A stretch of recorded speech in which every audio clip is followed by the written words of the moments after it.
Welcome to Lead Today with me, Kalina. Let's talk leadership.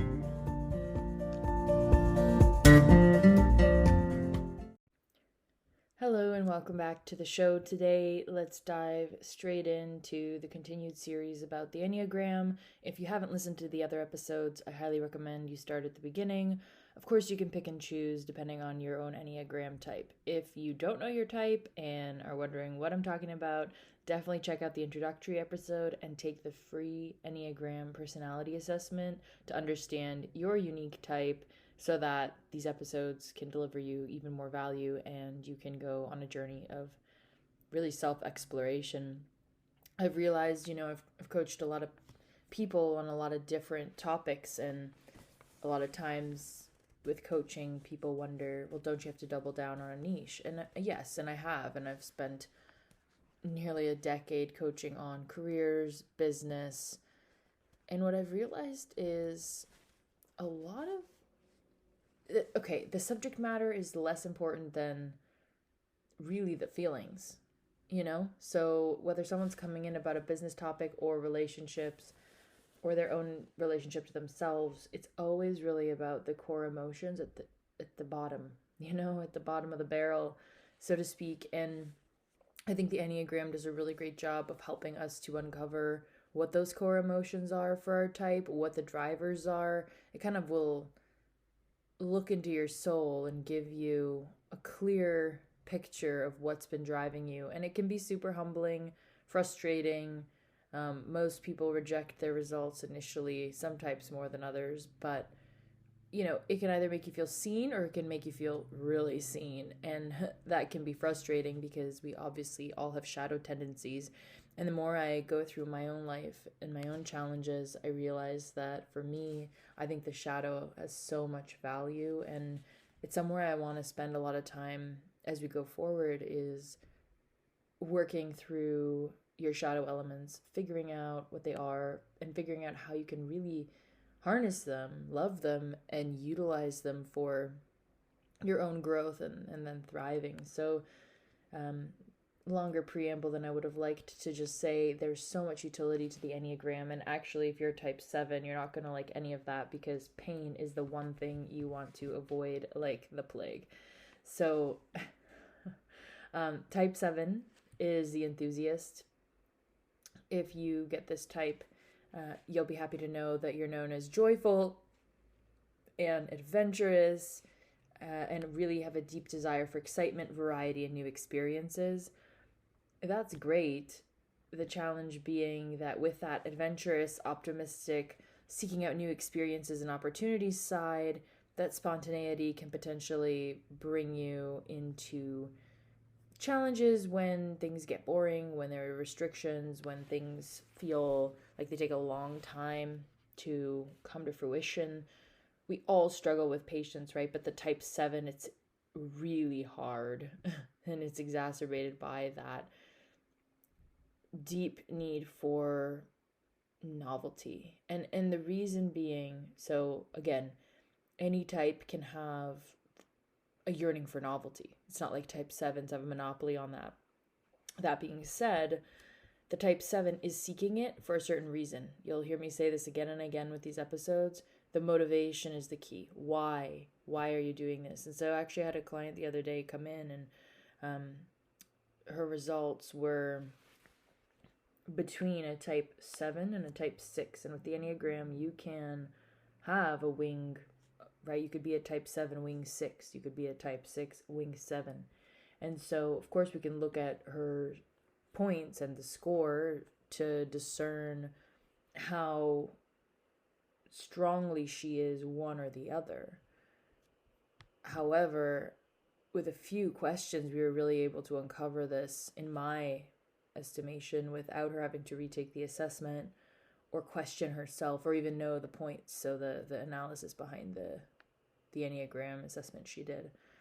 And the way we were able to do that was through the core motivation. So as a type 6, if you haven't listened to that episode, it's just right before this one. And if you are type 6, I highly recommend you listen.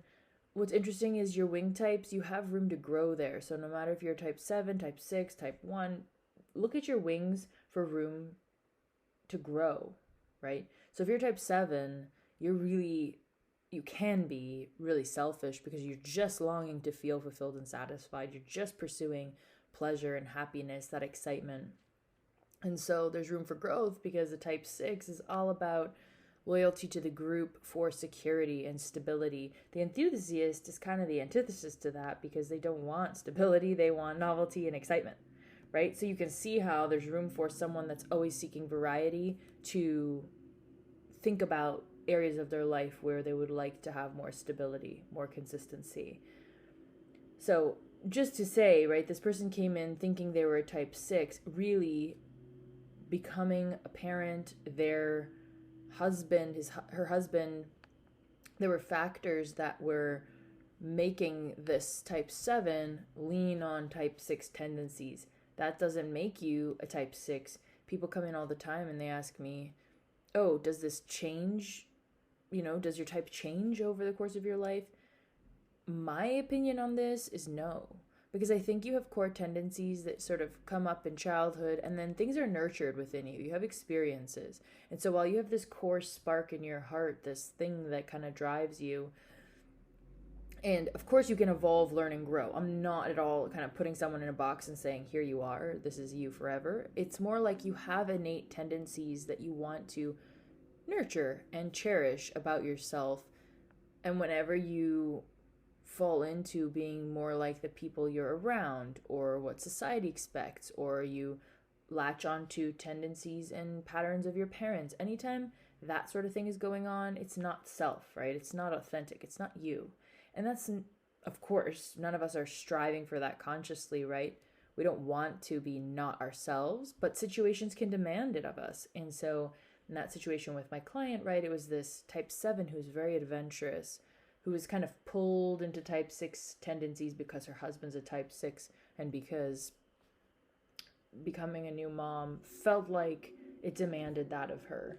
Even though that's, you can be a mom and type 7 and be stable. It's not like to be a type 7 means you're erratic. And this is exactly why we have the levels of development in the Enneagram, because you want to move up the levels, right? So you can be a very healthy type 7 that does value stability. I want to be careful, right? People kind of put themselves in these boxes and then, a type 7 is this and not that. It's like, no, you can be anything as a type 7, but we're looking at your deeper tendencies. So, okay, talking a lot and a type 7 would not like that. So if you're listening and you're a type 7, you're already bored with me. Key traits: adventurous, optimistic, seeking out new opportunities, as we've said, really energetic, spontaneous, sense of fun, enthusiasm to any situation, trying to make stuff light and fun. Very future oriented, so focusing on possibilities, potential growth. These are visionaries, right? They really want to see the future be bright and to think about that. The motivations, as I've said, this is like the asterisks in the whole episode, because to me, understanding people's motivations and your own motivations is the starting point to be able to collaborate well with people, to be able to persuade, negotiate, and provide value, right? I need to understand your motivations in order to be a solid support system for you as a coach. So type 7's motivated by desire for freedom, exploration, and then the avoidance. So this is interesting. You can move toward or move away from things. Motivation, right? A motivation could be something that you want to move toward, pleasure, or something you want to move away from, pain. And with the type 7, they are definitely move toward pleasure and avoid pain, both. But very strongly, they avoid pain. So sometimes because of their fear of being trapped or limited, missing out, these are like the people that would say FOMO right away. They were scared of missing out. They fear pain or discomfort. They will avoid negative emotions. They will avoid difficult situations in favor of that pleasure-seeking behavior. And so the challenges can be struggles with commitment or follow through, not because they don't want to be tied down or restricted by those obligations. They can say things like, well, I can't do administrative work, or I'm not good at that. I mean, I've seen grown adults, 60 years old saying like, oh, I'm just not able. And it's like, there's a difference between, are you actually capable of doing something, and are you avoiding it because there's discomfort? Again, all of us do this. All of us go toward comfort as human beings. But the type 7, this is really strong. So this is the type that will fall into this tendency most and really struggle potentially with vices of any kind. But they're very drawn to things that will placate and numb or just bring pleasure in the moment without really thinking about long-term consequences. And they certainly don't want to think about the past. They'll have a really hard time to look into the past for learnings. Probably not a historian. If you're dealing with a type 7, they're probably not studying history. So again, motivations, really excitement, stimulation. It's like engagement. Keep me in the pleasure zone, because they're longing to feel fulfilled and satisfied, and they think pleasure is what brings that. So these are people that would love positive psychology and studies on happiness. They really are trying to create this happy, pleasure-filled environment.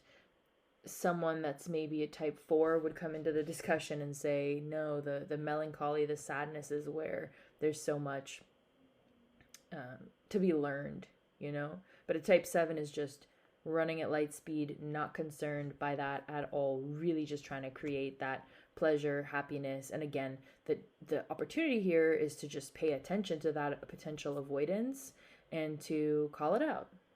That's all, right? There's nothing wrong with wanting a happy life. I think anyone would agree with that. It's if you're negating parts of your reality, then you're not in reality then, right? And so if you're happy because you're saying ignorance is bliss, well, I don't know if ignorance is truly bliss if you're pretending to ignore, right? You might be able to fool other people, but you can't fool yourself if there's a difficult negative emotion or situation, right? So we've got the motivation and fears, the ways that type 7 navigates the world. Because they're so excited and eager, they're very open-minded. So on the big 5 personality traits, they'd be high in openness. They're very curious because they're seeking new ideas and opportunities, possibilities, right? And so because of that, they're also very adaptable and flexible. So you put a type 7 in the room with a type 8, and it's going to be tough because a type 8, which you'll hear about in the next episode, but they really want power and control. And here you've got this type 7 that's kind of flexibly going through all the hurdles, where a type 8 is really going to want more rigidity. So it's interesting from a team dynamic perspective, from a marriage perspective, from an individual perspective. At any level of the hierarchy, whether we're talking about individual, family, society, or God, you're going to get some interesting dynamics depending on who you put the 7 with. Because they value spontaneity and freedom so much, they really are living in the moment, and they embrace life's adventures. This can mean they can be bad at time management as well, because they're so in the present moment that they sort of lose track of time. Again, we all can lose track of time. It's sort of a way of being. It's like, why is the type 7 losing track of time? Because they don't want to be boxed in by time. It's a restriction. So growth areas for the type 7, as we've said, one is that emotional awareness. So really understanding that, hey, there's a full range of emotions. Sadness or anger are not necessarily bad. We're so quick to label good and bad, pain and pleasure. I think pain is another feeling to be experienced, and the type 7 really needs to cultivate the emotional awareness and acceptance of those difficult feelings, or that darker spectrum of emotion. So shadow work with the type 7 is really fun. They probably won't do it. They'll just be seeking happiness trainings and psychology, and they probably won't even go there. But hopefully, right, if someone is willing to learn and grow, the type 7 can really blossom if they're willing to take a look at all of their emotions without judgment or that avoidance. Another one is commitment. So because there's this novelty principle, type 7 might be someone that goes from relationship to relationship, or really has a tough time committing to long-term goals, not just relationships, but work-related. And so embracing stability and some emotional depth of connection and commitment in their lives is going to be really useful.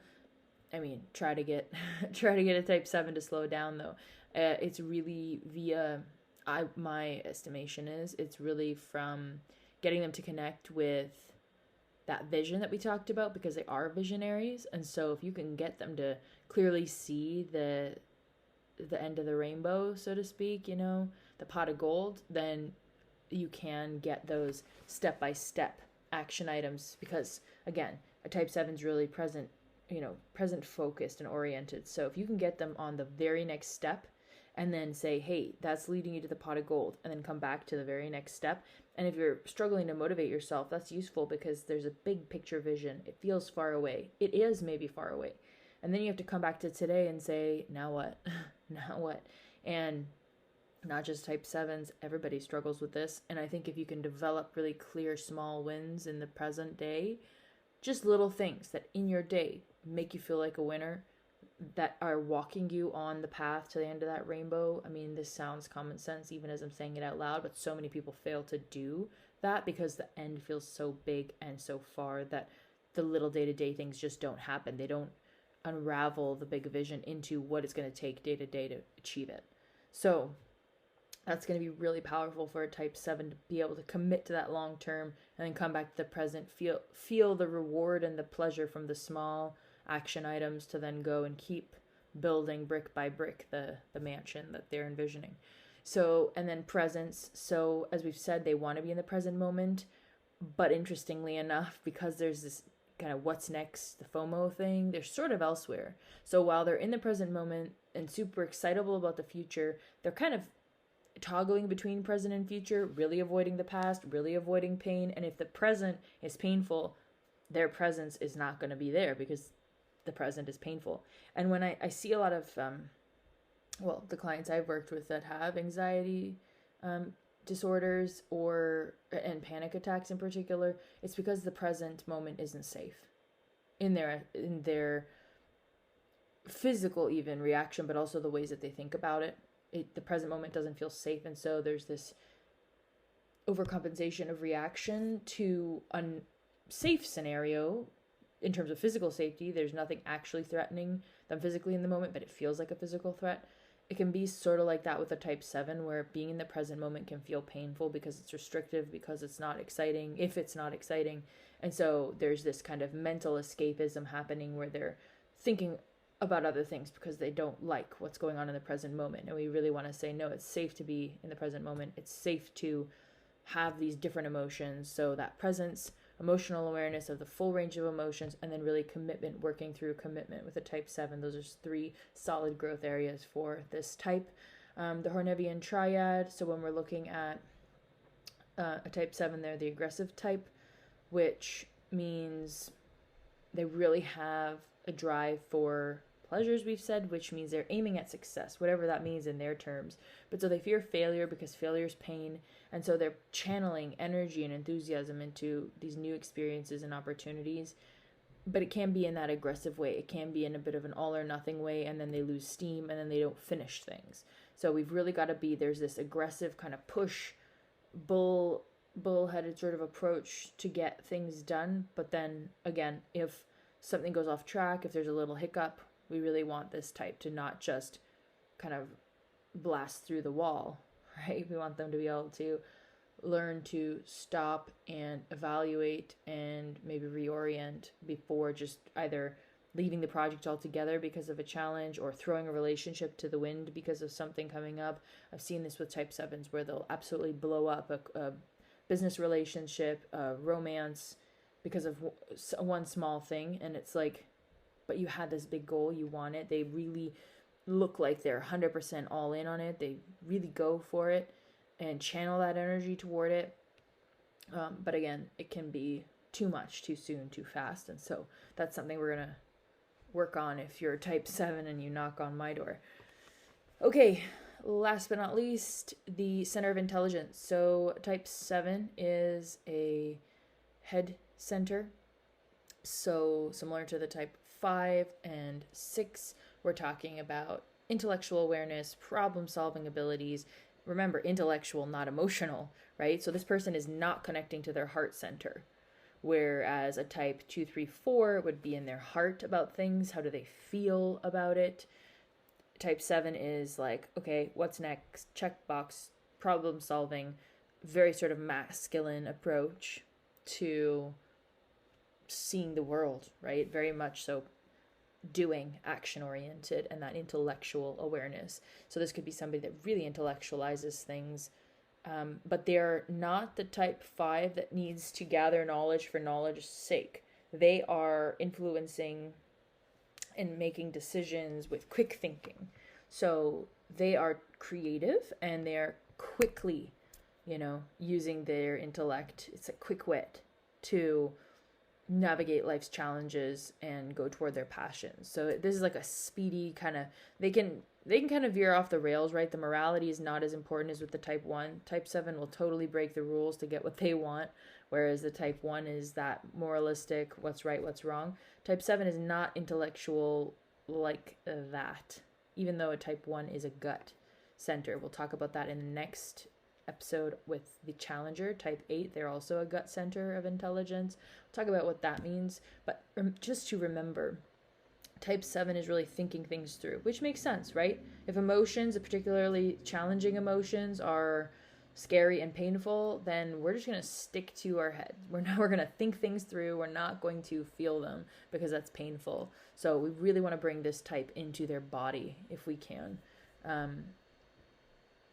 Very important. So they've got solid, quick thinking skills and are very creative and can use their crafty thinking to navigate challenges.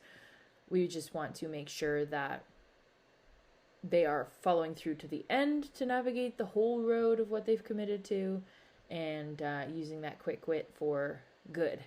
So very charming type 7. I've had some great friendships and experiences coaching type 7s. It's a really fun type, and they will definitely liven up a party and get a group going. So if you're lucky enough to be a 7 or know a 7, you're going to be in fun and exciting company with lots of adventures along the way. Hopefully, as a type 7, you can drop into those emotions and know that pain or discomfort is worthwhile to get the insights and learning that does exist on the other side of that difficulty. So thank you so much for listening. As I've mentioned a few times, next episode is type 8. We have 2 more episodes in this series. Type 8, the challenger. Type 9, the peacemaker. And then we've made our way through the Enneagram. We're not done with the Enneagram, but this is going to be a really good chunk of information, I hope, that can guide you as you're beginning or continuing your journey into the Enneagram. So thank you very much for listening. I appreciate your time and that you take this out of your day to check in with me. If you have any feedback, please do share, review the show. It makes all the difference for people to find this wherever it is that they listen to podcasts. The more interactions we have, the more likely it is that people find the show. So thanks for doing your part in making this show amazing. And if there's more I can be doing, please do reach out to me and let me know. See you next time, and take good care until then. Thanks so much for taking the time to listen to this episode today. It really helps the show when you review, subscribe, or donate to support the effort to continue producing amazing episodes just like this one. I look forward to seeing you again in another episode very soon, and take good care until then.